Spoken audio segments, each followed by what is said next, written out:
2024 ಸಾಲಿನ 2024ನೇ ಗ್ರೇಟರ್ ಬೆಂಗಳೂರು ಆಡಳಿತ ವಿಧೇಯಕ ಮಂಡಿಸಲು ಅಲ್ಲ ಒಂದ್ ನಿಮಿಷ ಶಿಷ್ಯನೇ ಅಂತೋಳಿ ಆಮೇಲೆ ಇದನ್ನ ಮಾಡೋದು. ಇದು ಮಂಡನೆ ಮಾತ್ರ ಅಲ್ಲ ಮಂಡನೆ ಮಾಡ್ಲಿಕ್ಕೂ ಅಷ್ಟೇ ಚರ್ಚೆ ಇಲ್ಲ ಇದರಲ್ಲಿ. ವಿಚಾರದಲ್ಲಿ ಏನು ನಮ್ ಜೊತೆ ಚರ್ಚೆ ಮಾಡಿಲ್ಲ.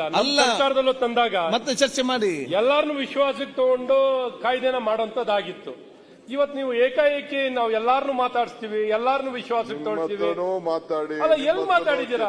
ಈಗೇನು ಅವಶ್ಯಕತೆ ಇಲ್ಲ. ಸಚಿವರೇ, ಪ್ರಜಾಪ್ರಭುತ್ವ ವ್ಯವಸ್ಥೆಯಲ್ಲಿ ನಮ್ಗೆ ಅಧಿಕಾರ ಕೊಟ್ಟಿದ್ದಾರೆ, ನಾವು ನಾವು ಮಂಡನೆ ಮಾಡಿದೀವಿ. ನಿಮ್ಮ ಚರ್ಚೆ ಮಾಡಿ ಸಚಿವರೇ.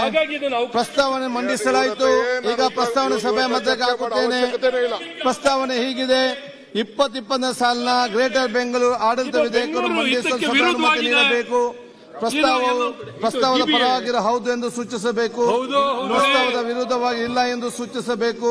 ಪ್ರಸ್ತಾವ ಹೌದು ಪ್ರಸ್ತಾವ ಹೌದು ಪರವಾಗಿದೆ.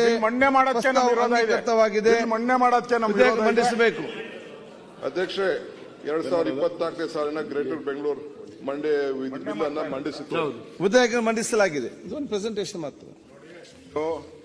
ಅವೈಜ್ಞಾನಿಕವಾಗಿ ಏನೋ ತಂದಿದ್ದಾರೆ. ಲಾಸ್ಟ್ ಟೈಮ್ ನಾವು ಮಾಡಬೇಕಾದ್ರೆ ಅದಕ್ಕೊಂದು ಸಮಿತಿ ನೇಮಕ ಮಾಡಿ ಎಲ್ಲಾ ಪಾರ್ಟಿ, ಕಾಂಗ್ರೆಸ್ ಪಾರ್ಟಿ, ಜನತಾದಳ ಎಲ್ಲರೂ ಸೇರ್ ಮಾಡಿದ್ರಿ. ಇವ್ರು ಏಕಾಏಕಿ ಮಾಡಿದ್ದಾರೆ. ಇದರಲ್ಲಿ ಇವ್ರಿಗೇನು ಲಾಭ ಇದೆಯೋ ನಮ್ಗೆ ಗೊತ್ತಿಲ್ಲ. ಇದ್ರ ಅವಶ್ಯಕತೆ ಇಲ್ಲ. ಇದರಲ್ಲಿ ಈಗಲೇ ಬೆಂಗಳೂರು ನರಕ ಆಗಿದೆ. ಕಸ ತೆಗೆಯೋರಿಲ್ಲ, ನರಕ ಆಗಿದೆ. ಡೆವಲಪ್ಮೆಂಟ್ ಇಲ್ಲ. ಕಳೆದ ಒಂದು ವರ್ಷದಿಂದ ₹1 ಅಭಿವೃದ್ಧಿ ದುಡ್ಡು ಕೊಡಕ್ಕೆ ಆಗ್ತಾ ಇಲ್ಲ. ಸರ್ಕಾರಕ್ಕೆ ಹೋಗ್ತಾ ಇಲ್ಲ. ₹1 ಕೊಡಕ್ಕೂ ಈಗ ಇದನ್ನ ಇನ್ನಷ್ಟು ದೊಡ್ಡ ಮಾಡೋದು, ಮಾಡೋದು, ಇದರಿಂದ ಏನು ಉಪಯೋಗ ಆಗ್ತೈತೆ? ಚರ್ಚೆ ಮಾಡಿ. ಎಲ್ಲ MLA ಕರೆದು ಮಾಡ್ಬೇಕಾಯ್ತು. 27ನೇ ತಾರೀಕು ಮೀಟಿಂಗ್ ಕರೆದಿದ್ದಾರಲ್ಲ, ಏನಿತ್ತು? 27ನೇ ತಾರೀಕು ಮೀಟಿಂಗ್ ಕರೆದಿದ್ದಾರೆ.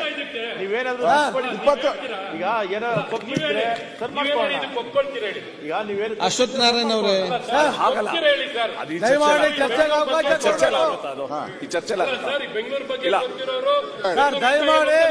ಲಾಸ್ಟ್ ಟೈಮ್ ಅಧ್ಯಕ್ಷರೇ ಕಾಂಗ್ರೆಸ್ ಅವ್ರನ್ನೆಲ್ಲ ಮೆಂಬರ್ ಮಾಡಿದ್ರೆ, ಅದಕ್ಕೆ 5 ಜನ ಮೆಂಬರ್ ಮಾಡಿದ್ರಿ ಕಾಂಗ್ರೆಸ್ ಅವ್ರನ್ನ. ಅವರ ಅಭಿಪ್ರಾಯ ತಗೊಂಡು ನಾವು ಮಾಡಿದ್ದು. ಯಾರು ಬೇಕೋ ಇಲ್ಲ. ಅಧಿಕಾರಿಗಳು ಕೊಟ್ಟರು. ಅಧಿಕಾರಿಗಳಿಗೆ ಏನ್ ಗೊತ್ತಿದೆ? ಅವ್ರಿಗೆ ಅವ್ರು ಇಲ್ಲಿರ್ತಾರೆ, ನಾಳೆ ಇನ್ನೊಂದ್ ಕಡೆ ಹೋಗ್ತಾರೆ, ಇನ್ನೊಂದು ರಾಜ್ಯಕ್ಕೆ ಹೋಗ್ತಾರೆ. ಅವ್ರಿಗೇನು ಬದ್ಧತೆ ಇದೆ ಬೆಂಗಳೂರು ಬಗ್ಗೆ? ಅವ್ರಿಗೇನ್ ಬದ್ಧತೆ ಇದೆ? ನಾವು ಬದುಕೋರು ಇಲ್ಲಿ, ನಾವು ಇಲ್ಲೇ ಬದುಕಬೇಕು, ಇಲ್ಲೇ ಸಾಯ್ಬೇಕು, ನಾವು ಇಲ್ಲೇ ಸಾಯ್ಬೇಕು, ಇಲ್ಲೇ ಬದುಕಬೇಕು. ನಾವು ಎಲ್ಲ ಪಕ್ಷದ ಎಲ್ಲಿಂದ ಬಂದು ಅವರು ಕಾಯ್ದೆ ಮಾಡ್ಬಿಟ್ಟು ಹೊರಟ್ರೆ ಒಂದು ಸಮಿತಿಯನ್ನು ಮಾಡಿ, ಶಾಸಕರ ಒಂದು ರೀತಿ ಮರಣ. ವಿಧಾನ ಪರಿಷತ್ತಿಂದ, ವಿಧಾನಸಭೆಯಿಂದ ಒಂದೇ ಇದು ನೋಡಿ. ಇದು ಸೆನ್ಸೇಷನಲ್ ಇಶ್ಯೂ. ಇದು ಕೆಂಪೇಗೌಡರು ಬೆಂಗಳೂರು ಕಟ್ಟಿದ್ದು. ಅವ್ರಿಗೆ ದ್ರೋಹ ಹೊಡಿತಾ ಇದ್ರೆ, ಚಿತ್ರ ಮಾಡಿದ್ರೆ ಶಾಪ ತಟ್ಟುತ್ತೆ ನಿಮಗೆ. ಅವಮಾನ ಮಾಡ್ತಿದ್ದೀರಿ.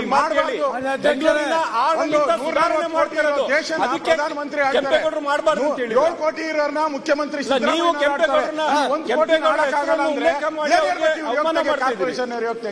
ಬೆಂಗಳೂರು ನಗರದ ಆಡಳಿತ ಸುಧಾರಣೆಗೋಸ್ಕರ ಮುಖ್ಯಮಂತ್ರಿಗಳು 7 ಕೋಟಿ ಭಾಗ ಮಾಡ್ಬಿಡಿ. ದೇಶನ ಭಾಗ ಮಾಡ್ಬಿಡಿ. ಚರ್ಚೆ ಮಾಡಿ. ಏನ್ ಭಾಗ? ಬೆಂಗಳೂರು ಚರ್ಚೆ ಅವಕಾಶ ಇದೆಯಲ್ಲ.